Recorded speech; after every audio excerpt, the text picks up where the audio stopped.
안녕하세요. 천변TV 천창수 변호사입니다. 살면서 경찰서나 검찰청 같은 수사기관에는 한 번도 안 가는 것이 가장 좋겠지만 불가피한 사유로 출석해서 조사를 받아야 하는 상황이 생길 수도 있습니다. 대부분의 사람들은 이런 일이 생기면 엄청 당황하게 되고 도대체 무엇부터 어떻게 해야 할지 몰라서 우왕좌왕하게 되는데요. 오늘은 경찰이 나에게 전화를 해서 조사받으러 나오라고 했을 때 반드시 알고 가야 할 꿀팁 8가지를 알려드리겠습니다. 영상을 끝까지 보시면 당장 무엇부터 해야 할지 어느 정도 감이 잡히실 겁니다. 자, 그럼 시작합니다. 첫째, 상대방이 누구인지 파악하라. 우선 경찰한테서 나와서 조사를 받으라는 말을 들으면 대부분의 사람들은 머리가 하얘지면서 아무 생각이 나지 않습니다. 경찰이 묻는 말에 대답하다가 정작 내가 알아야 할 정보는 제대로 알아내지도 못하고 통화가 끝나는 경우가 대부분입니다. 그런데 경찰로부터 출석 요구 전화를 받으면 반드시 잊지 말고 전화한 상대방이 누구인지 반드시 메모를 하셔야 합니다. 전화를 하신 분의 소속과 이름, 즉 어느 경찰서 무슨 팀에 근무하는 누구신지를 정중하게 물어보고 전화를 끊은 후에도 다시 연락할 수 있도록 반드시 상대방의 전화번호를 꼭 물어보시기 바랍니다. 발신자 번호가 표시가 되니까 그냥 끊는 경우도 많은데 경찰서의 경우에는 내 전화기에 찍힌 발신자 번호와 실제 전화번호가 다른 경우가 있으므로 가능한 직접 상대방의 전화번호를 묻는 것이 좋습니다. 둘째, 내 신분과 혐의 사실을 파악하라. 경찰에서 조사를 받는 사람의 신분은 크게 두 가지로 나뉩니다.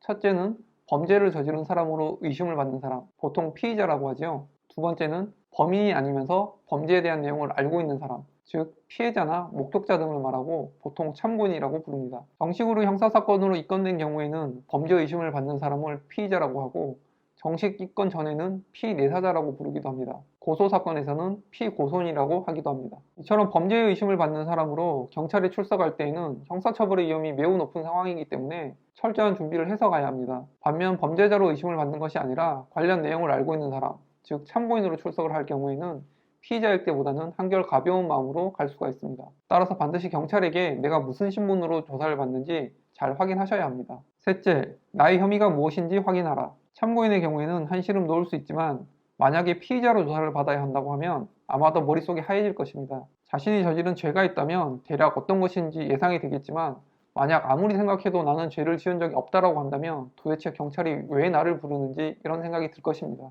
따라서 이때는 그냥 전화를 끊을 것이 아니라 내가 어떤 혐의를 받는지 반드시 물어보고 확인을 해야 합니다. 그래야 변호사와 상담도 할 수 있고 대책을 세울 수가 있는 것입니다. 그런데 경우에 따라서는 내가 지은 죄가 너무 많아서 어떤 죄로 조사를 받는지 헷갈릴 수도 있습니다. 따라서 이런 경우에는 스스로 먼저 무엇인가를 말하지 말고 경찰이 먼저 언제 어디서 있었던 일 때문에 조사를 하는 것인지 알려주도록 질문을 해야 합니다.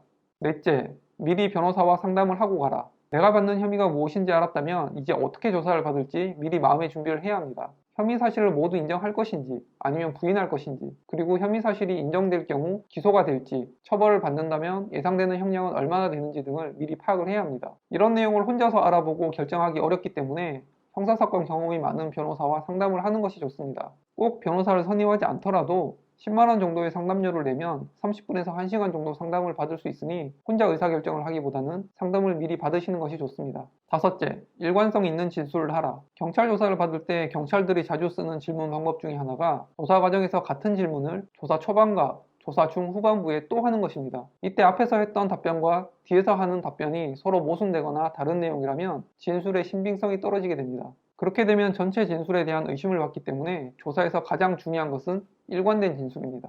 여섯째, 추측성 답변을 하지 마라. 경찰이 이것저것 물어볼 때 정확히 기억나지 않는데도 마치 기억이 나는 것처럼 대답을 하거나 아마 그랬을 겁니다 라는 식으로 답변을 하는 경우가 매우 많습니다. 그러나 정확하지 않은 기억을 마치 정확한 것처럼 진술했다가 나중에 그것이 사실이 아닌 것이 드러나며 매우 곤란한 상황에 처하게 됩니다. 따라서 명백하게 기억이 나지 않을 때는 가능한 기억이 날 때까지 답변을 유보하거나 정확히 기억이 나지 않는다라고 답변을 하는 것이 좋습니다. 일곱째, 수사관을 속이려고 하지 마라. 사회 경험이 적은 사람들은 겁이 없어서인지 아니면 자신감이 넘쳐서인지 모르겠는데 경찰보다 자신이 똑똑하다고 생각하는 경우가 종종 있습니다. 명백한 증거를 남기지 않는 범죄의 경우에는 경찰이 아무런 증거도 없이 의심만 갖고서 자신을 조사한다라고 생각을 하고 경찰에게 거짓말을 하는 경우가 있습니다. 그러나 경찰은 밥 먹고 하는 일이 범죄자 조사하는 것입니다. 매일 직업으로서 조사를 하는 사람과 평생 처음 조사를 받으러 가는 사람이 게임이 되겠습니까? 경찰은 당신의 생각과 달리 이미 많은 것을 알고 있습니다. 당신을 불러서 조사를 할 때에는 이미 어느 정도 증거가 수집이 된 상태입니다. 따라서 경찰을 속이려고 하기보다는 죄를 지은 것이 맞다면 성실하게 조사를 받는 것이 오히려 도움이 될 것입니다. 마지막으로 여덟째, 능력이 된다면 변호사를 참여시키고 조사를 받아라. 피의자든 참고인이든 자신이 선임한 변호인과 함께 조사를 받을 수 있습니다. 조사에 참여한 변호인이 답변을 대신해 줄 수는 없지만 부당한 신문 방법에 대해서는 이의를 할 수가 있고, 변호사가 옆에 있으면 심리적 안정감을 가질 수가 있습니다. 또한 잘못된 방향으로 조사가 진행될 때에는 중간에 휴식을 요청하고 변호인과 상담을 거친 후에 다시 조사를 받을 수도 있습니다. 또한 조사 과정에서 변호인은 메모를 할 수 있으므로 조사 후에 자신이 어떤 내용으로 답변을 했는지도 알 수가 있습니다. 자, 오늘은 이렇게 경찰 조사를 앞두고 반드시 알고 있어야 할 내용 8가지에 대해서 알아봤는데요. 평생 동안 경찰 조사를 한 번도 안 가는 것이 제일 좋겠지만, 혹시라도 경찰 조사를 받아야 되는 상황이 생긴다면 이 내용을 반드시 알고 가시면 많은 도움이 될 것입니다. 오늘 영상은 여기까지고요. 제가 설명드린 것 외에도 궁금하신 사항이 있으시다면 아래 댓글이나 카페에 남겨주시면 답변 드리도록 하겠습니다.